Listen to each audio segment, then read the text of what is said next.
Sobre todo cuando eres niño es muy complicado, muy complejo, es muy duro y yo creo que depende de tu forma de ser. Hay gente que incluso a veces te podría pasar por la cabeza tirar la toalla.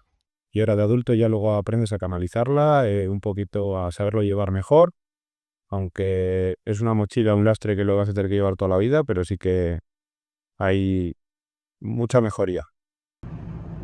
Realmente te afecta a ti mismo, pero sí que es verdad que en parte a tu pareja también le afecta porque al final todo está interrelacionado. Cuando nos conocimos, bueno, yo sabía, él me contó que él venía de una madre con una enfermedad mental. Luego, con los años, él me habló del trastorno obsesivo compulsivo, del cual yo no tenía ningún tipo de conocimiento.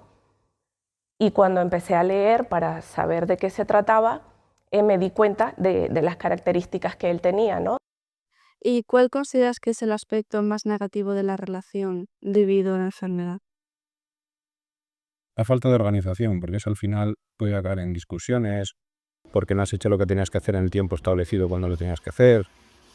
Eso al final pues quema mucho a tu pareja. Lo que menos me gusta de él,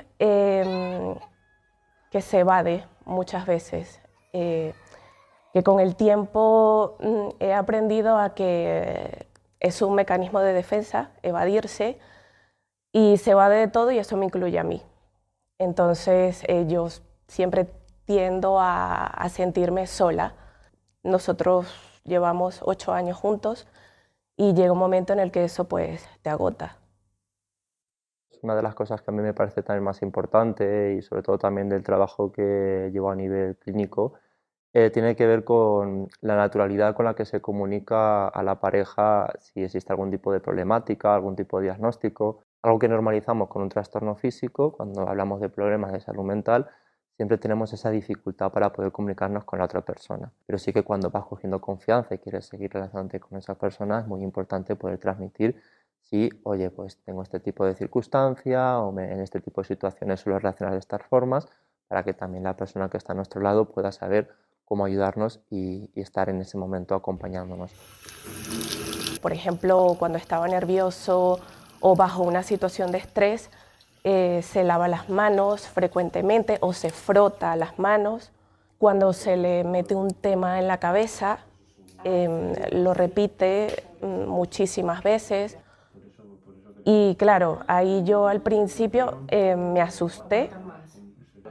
También es cierto que en la poca información que conseguí, vi que era una situación que desgastaba mucho al que tenía alrededor, a su familia o en mi caso a su pareja.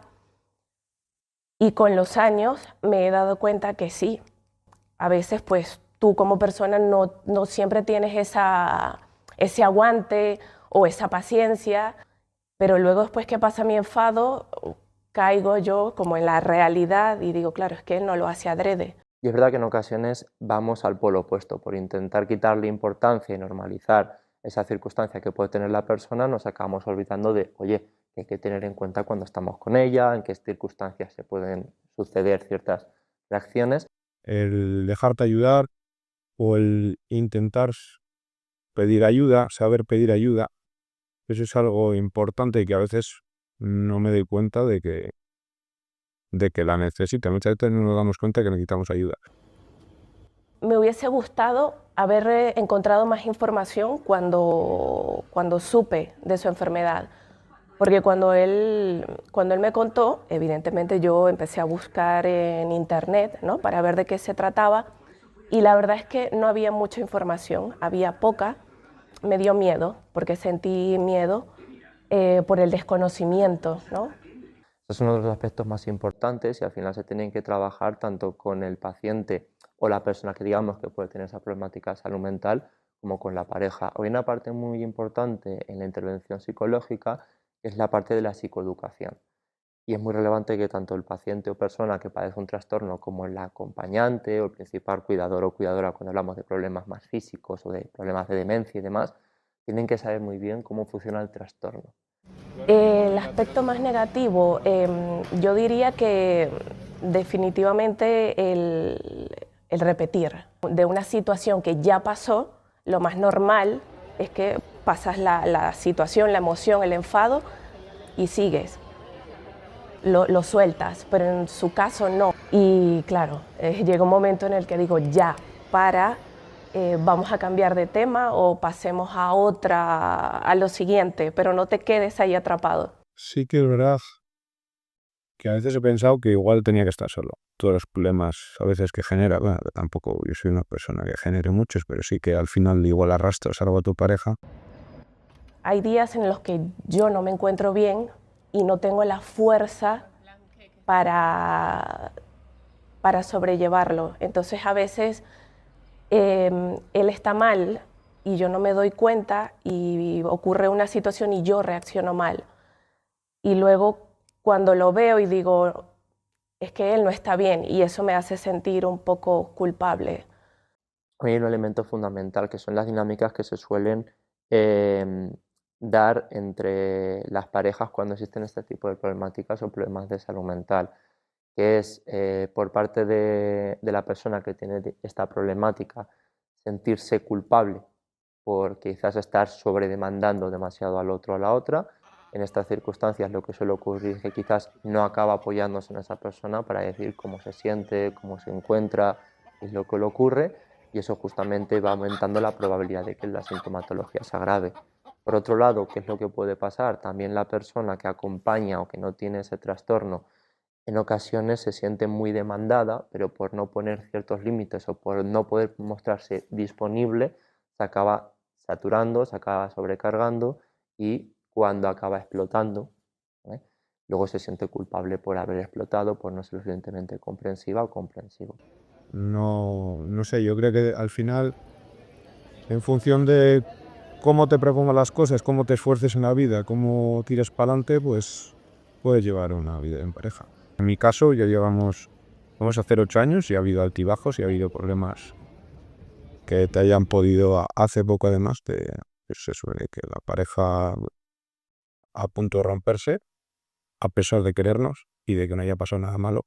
Pero bueno, el llevar la vida es complicado, compaginarla, debido igual también a estos problemas.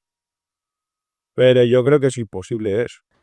Ángel y yo nos hemos ayudado mutuamente.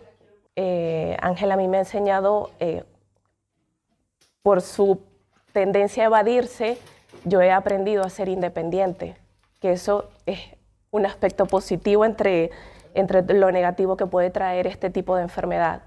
Y le he enseñado a quitarle un poco de hierro al asunto, a ser consciente. Y eso a él le ha ayudado a darse cuenta cuando cae en bucle. Entonces, pues hemos dado pequeños pasos. Que conozca a tu pareja cómo te sientes tú o qué problemas tienes o cómo son los síntomas, digamos, de la enfermedad, pues sí que es importante también, ¿no? Porque ahí se darían cuenta tu pareja de por qué por qué tienes ciertos comportamientos, ¿no? Y si tú se lo puedes explicar también un poco lo que te pasa y lo que sientes, pues también se supone que lo comprenderá. Y en el caso de Ángel y mío, hemos hecho un pequeño avance, es haber empezado a ir a terapia y sí que hemos notado cambios. Esto es un proceso muy lento y muy largo, pero sí considero que es necesario.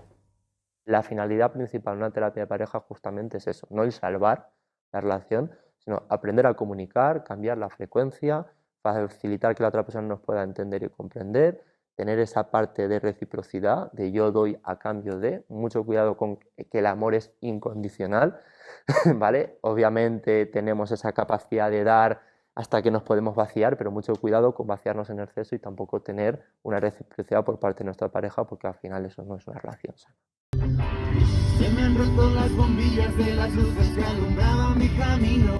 En cuanto a nuestra relación, creo que nos ha compenetrado mucho y nos ha hecho valorarnos mutuamente como persona, porque admiras la fuerza de esa otra persona para, a pesar de la adversidad que tienes en tu día a día, aún así sigues adelante, aún así te levantas todas las mañanas. Preferiría que no me hubiera conocido con enfermedad, pues sí, o lidiando con ella, mejor que no, para ella, por el bien de ella. Si yo tuve que conocer a Ángel así como lo conocí, es porque él tenía que enseñarme algo a mí y yo enseñarle algo a él. Simplemente he aprendido a aceptarlo y a agradecer la enseñanza que él me ha dado y lo que yo le he dado a él, que él sé que me lo agradece porque me lo hace sentir con su cuidado, a su manera, y no lo cambiaría. No, definitivamente que no. Hay una dinámica que a mí me gusta mucho trabajar en terapia que une tanto el poder decir cosas que me han molestado como la gratitud. De la importancia de poder, en esos momentos de cómo está nuestra pareja, hablar de cosas que nos han molestado, cosas que nos han incomodado, pero también cosas que agradecemos al otro. Pues en primer lugar, le agradecería pues el estar conmigo a pesar de mi enfermedad y de mis problemas personales. Y bueno, pues eso, de aguantarme de vez en cuando alguna cosa. Estoy agradecida porque con Ángel me he sentido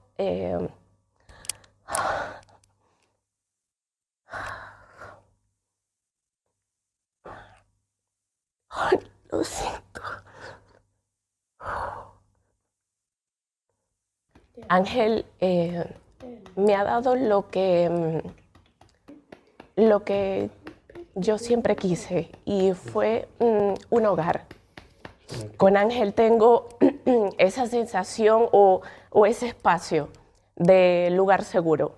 Él, nuestro gato, bueno, es una gata que se llama Liz, y yo. Entonces, para mí eso no tiene precio. Y es algo que he conseguido con Ángel y es que no lo cambio por nada. Al final, cuando tú conoces a una persona que tiene una circunstancia de salud mental, hay que hacer un proceso de duelo de cómo va a ser mi relación de pareja y qué circunstancias me puedo encontrar que quizás hasta ahora nunca me había encontrado o que nunca creí que iban a pasar. Igual que una persona cuando recibe una etiqueta diagnóstica o un trastorno psicopatológico, tiene que hacer ese proceso de duelo. Sé que es una situación que siempre va a estar porque eso no va a desaparecer. Pero el yo ver que él hace el esfuerzo de estar presente, lo valoro. El esfuerzo que él ha hecho de ir a terapia cuando él no es muy pro a la terapia, para mí eso vale muchísimo porque es su manera de demostrarme su querer, ¿no? Voy contigo. Entonces, yo me quedo con lo bueno. Y sobre todo la parte de ver a la persona más allá del trastorno. Nadie es un TCA, nadie es un TOC, nadie es un TDAH, es Juanito, es Laura, es María, es Juanjo, con esas dificultades a nivel emocional o esos problemas de salud mental, pero con sus intereses, sus aficiones, sus valores, sus fortalezas y sus capacidades. Y es muy importante tampoco perder el foco respecto. Pero bueno, la vida, cada uno tenemos nuestras condiciones y hay que saber asumirlas y echar para adelante, ¿no? No rendirse y pelear. Porque al final la vida se trata de eso, ¿no? La vida no es fácil y al final tienes que demostrar que puedes tirar para adelante hasta el final. Y el día que se apague la luz, pues nos marchamos. Pero mientras tanto hay que pelear todo lo que puedas, ¿no?